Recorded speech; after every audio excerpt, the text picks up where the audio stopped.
कहानी है रामपुर गांव की, जहां के मर्द महिलाओं को हमेशा नीचा दिखाने की कोशिश में रहते। अरे अभी तक खाना नहीं आया, क्या मुझे एक और शादी करने की जरूरत है? नहीं जी नहीं, ऐसा मत करना, वरना मैं कहाँ जाऊंगी। खाना लेकर मैं अभी आई जी। गांव की पंचायत में भी फैसले हमेशा औरतों के खिलाफ ही रहते। मैं जो फैसला सुनाता हूँ वो भगवान की आज्ञा होती है। इस लड़के ने अपने मन से शादी करके अच्छा नहीं किया।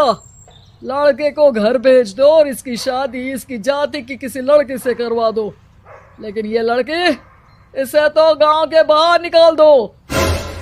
नहीं नहीं जमींदार साहब, ये क्या बोल रहे हैं? ऐसा नहीं हो सकता। मेरी बेटी मासूम है, इसे अच्छे बुरे की समझ नहीं है। अरे कहाँ जाएगी ये बेचारी? कहाँ जाएगी? इतनी चिंता है तो पूरे परिवार का गांव निकाला कर देते हैं। बेचारे पूरे बसे बसाए परिवार को गांव छोड़ना पड़ता है। चाहे जो हो, अगर बेटियों को कंट्रोल नहीं कर सकते तो गांव में रहने का कोई मतलब नहीं है। यहाँ औरतों को दब कर रहना होगा। कोई भी अपने हिसाब से कुछ नहीं कर सकता, सब ईश्वर की मर्जी से ही होगा। तभी गांव का एक आदमी दौड़ा दौड़ा आता है। सरपंच साहब, जमींदार साहब, वो कालिया है ना, उसकी बेटी पढ़ने के लिए शहर जा रही है। अच्छा, ये कब हो गया? और कालिया की हिम्मत कैसे हो गई ऐसा करने की? लेकर आओ उसे और उसकी बेटी को। बस फिर क्या था, हाजिर हो जाते हैं कालिया और उसकी बेटी सरपंच के सामने। अरे कालिया, ये क्या सुनने में आ रहा है? बेटी को इंजीनियर बना रहा है तू? और ये बता, गांव में तो स्कूल नहीं है, फिर कहाँ से इतनी क्लास पास कर गई तेरी बेटी? राधा, जो कि कालिया की बेटी है, उसे लगता है कि सरपंच उसकी तारीफ कर रहे हैं। सरपंच जी, मैंने ऑनलाइन पढ़ाई की है, डिस्टेंस लर्निंग से। सभी में मैंने अच्छे नंबर पाए हैं, जिसे देखते हुए शहर की इंजीनियरिंग कॉलेज में मुझे स्कॉलरशिप मिली है। वाह जी वाह, क्या होती है ये? पहले तो ये बताओ, फिर आगे की बात करते हैं। पूरा गांव राधा की बात सुन रहा था और राधा बोलती जा रही थी। तो ऐसे मैं फ्री में एक अच्छी शिक्षा लेकर गांव में जो कुछ परेशानियां हैं, जैसे बिजली, पानी और इंटरनेट जैसी समस्याओं के लिए काम करूंगी। मैं गांव को शहर से जोड़ने के लिए पुल का निर्माण करवाने का प्रस्ताव रखूंगी।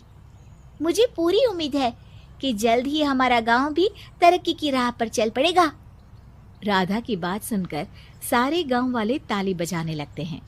सरपंच को समझ नहीं आता कि वो क्या करे। चुप रह नादान लड़की, गांव के खिलाफ जाने के लिए तुझे गांव से बेदखल कर दिया जाएगा, वो भी पूरे परिवार के साथ। और हाँ, अगर ठीक से गांव में रहना चाहती है तो ये पढ़ाई लिखाई छोड़ दे। हम तेरे लिए गांव का कोई होनहार लड़का देखेंगे। तभी गांव का एक आदमी बोल पड़ता है। अरे नहीं नहीं सरपंच जी, राधा बिटिया जो बता रही है, अगर वैसा हो जाए तो हम लोगों को पैसा कमाने के लिए बाहर नहीं जाना पड़ेगा। हाँ जी, और ना ही कोसों दूर पानी के लिए भटकना पड़ेगा।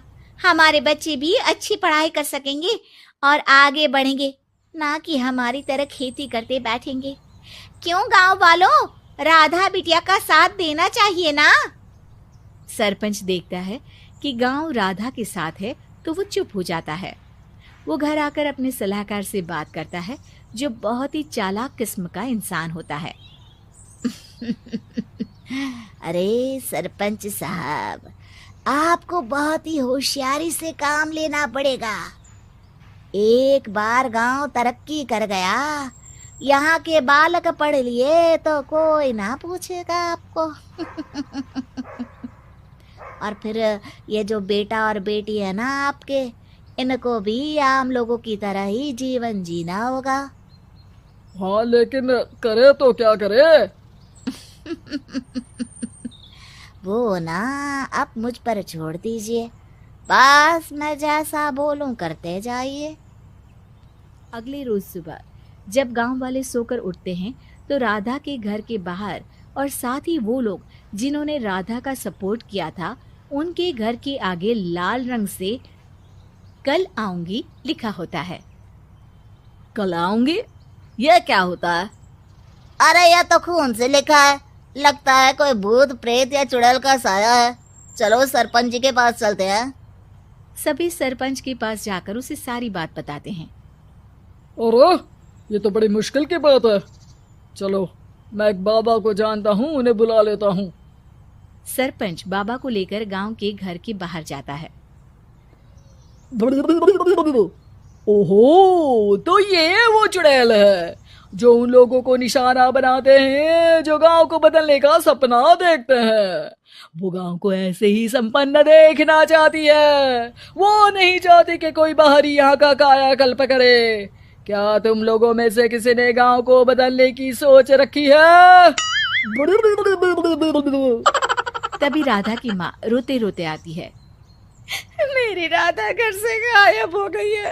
अरे कोई तो बचाओ, मेरी बच्ची कहाँ गई?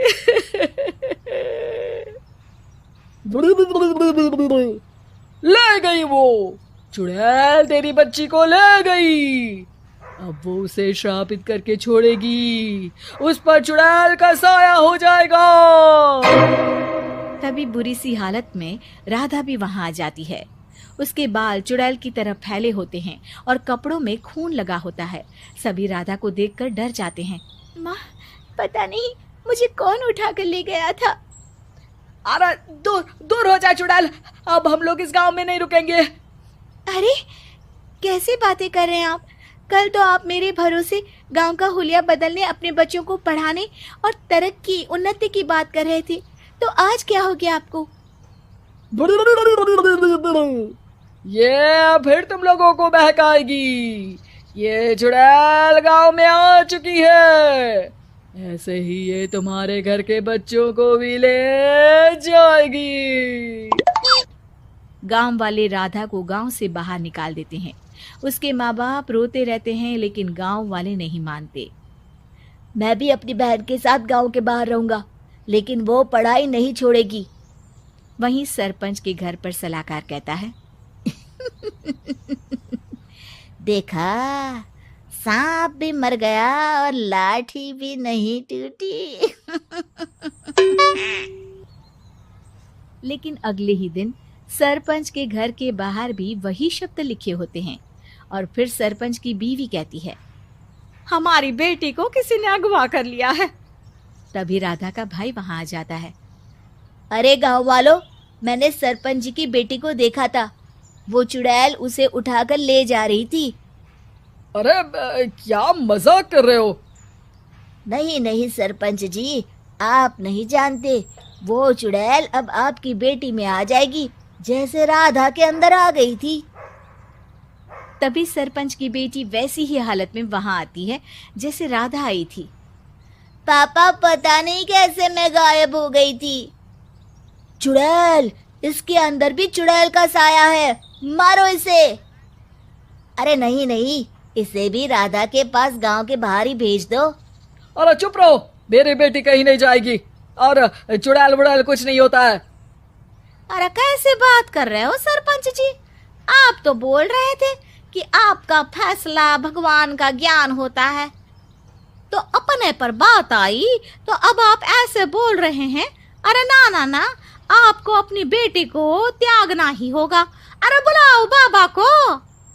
राधा का भाई बाबा को ले आता है, जिसे अब गांव वालों के डर के कारण सच बोलना पड़ता है।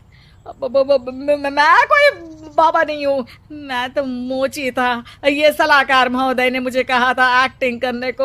अब वो मुझे पैसे देने वाले हैं। अब मुझे माफ कर दो। गलती हो गई, मुझे माफ कर दो।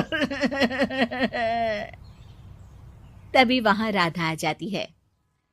देखा सरपंच जी, जब गांव के बच्चे साक्षर होंगे तो आप जैसे लोगों की चालाकी नहीं चलेगी।